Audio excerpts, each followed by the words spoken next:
こんにちは。毎日パンを仕込むきらめきもちです。今回のテーマは発酵。初心者がつまずきがちな発酵の見極め術についてお話ししていきます。パン作りでこんな経験ありませんか？なんだか膨らまない。思ったより酸っぱい。それ、もしかすると発酵のせいかも。でも、大丈夫。この動画を見れば、発酵のベストなタイミングがバッチリわかるようになります。発酵がうまくいけば、パンはふわっと軽く、香りも最高に、すぐに実践できる内容ですので、ぜひ最後までご覧ください。レシピ通りに作っていても、発酵を見誤ると膨らまない。重たい、酸っぱい、そんな残念なパンになっちゃうこともありますよね。今回はそんな事態を避けるための5つのポイントを紹介します。これを知っておけば、もう発酵で迷うことはありません。では、早速見ていきましょう。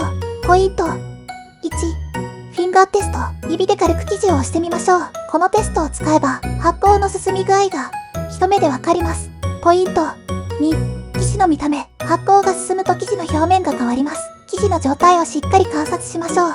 ポイント3、発酵時間の目安。発酵時間は温度によって変わります。気温が低い時は、オーブンの発酵機能や異性を活用しましょう。また、季節による変化も大きいので、暑さ寒さを敏感に感じ取り、場合によっては冷蔵発酵させてみるのもいいかもしれません。ポイント4、温度と湿度管理。発酵に最適な環境を整えましょう。濡れ拭きや霧拭きが役に立ちます。具体的には、こういった環境がパン生地さんたちにとって心地よいようです。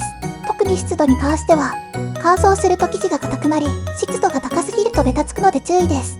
ポイント5、酵母の種類。使う酵母によって発酵のスピードが違います。はじめのうちは、市販のインスタントドライイーストがお手軽かと思いますが、慣れてきたら、作るパンに合わせて酵母を選ぶようにすると、風味のバリエーションが広がります。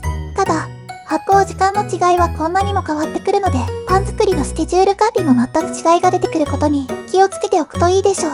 さて、ちょっと一息。ここでは発酵速度を決める3つの要素をご紹介。温度、湿度、酵母の活性。この点に着目して、発酵トラブルの対処方法をさらっておきましょう。もし予定よりも発酵が遅れている場合、40度程度のお湯で移生してみるといいかもしれません。逆に、発酵させすぎてしまった場合はどうするかというと、パンチや焼成温度でリカバリーするほか、あまりにも希望が見出せない場合は、薄く伸ばしてピザにしてしまうのもありです。手作りの焼きたてって、やっぱり美味しいですよ。それでは、ここまでのポイントをおさらいします。この5つさえ押さえれば、発酵の見極めは完璧です。大事なのは、焦らないこと。慌ててしまうと、ろくな結果になりません。美味しいパンが焼けますようにと祈りながら、これからも素敵なパン焼きライフを送っていきましょう。この動画が少しでもお役に立てたようでしたら、ぜひ高評価のボタンやコメントをよろしくお願いします。もちろん、質問や感想などもお気軽にどうぞ。今回も最後までご覧いただきありがとうございました。きらめきもちは今後とも、パン作りの延長線上にある動画作りを加速させてまいります。皆さんもぜひチャンネル登録をして、美味しい手作りパンのある生活をより楽しんでいきましょう。以上、きらめきもちでした。